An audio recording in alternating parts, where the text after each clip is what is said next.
আসসালামু আলাইকুম আপুরা।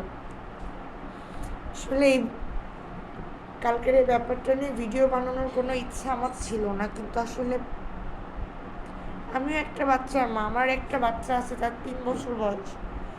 সবসময় আমিও কিন্তু স্বপ্ন দেখি যে 1 বছর পরে সে স্কুলে যাবে, কিন্তু কালকে এই যে বিমান বিধ্বস্ত হওয়া, এই যে উত্তরার মাইলস্টোনের উপরে এই যে এতগুলা বাচ্চা মারা গেল,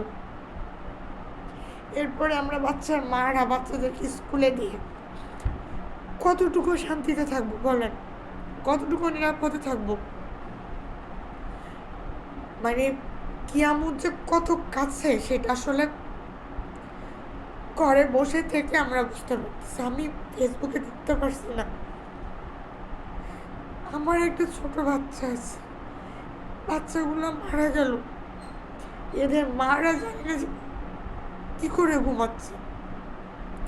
আপনাদের কাছে দয়া করে কয়টা দিন প্লিজ আপনারা ফেসবুকে নাচানাচি ট্রেন্ডিং ভিডিও এগুলো একটু বন্ধ করেন, একটু ভালো হন, একটু যারা মারা গেছে তাদের আত্মার জন্য মাগফিরাত কামনা করেন, কারণ যারা গিয়েছে ওরা তো ফেরত আসবে না। যে মাগুলো আমাদের মতন এখনো অনিশ্চয়তায় ভুগি যে আমাদের বাচ্চা এখন স্কুলে দেয়নি, বাট দিব কিছুদিন পরে। আল্লাহ না করুক এরকম বিপদ যদি তাদের সাথেও হয়, আল্লাহ মাফ করুক। ফেসবুকে ঢুকতে পারছি না,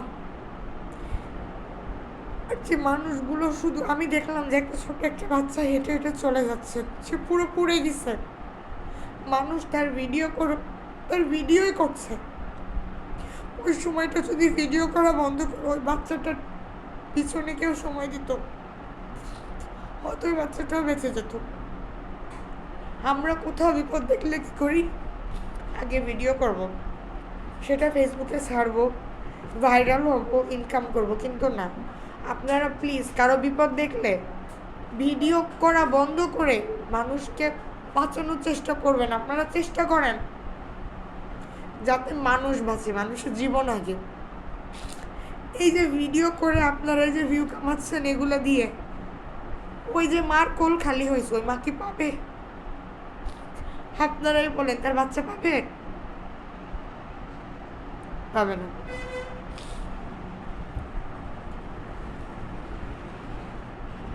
কিয়ামত অনেক কাছে, অনেক। দেখেন আমরা যারা ভালো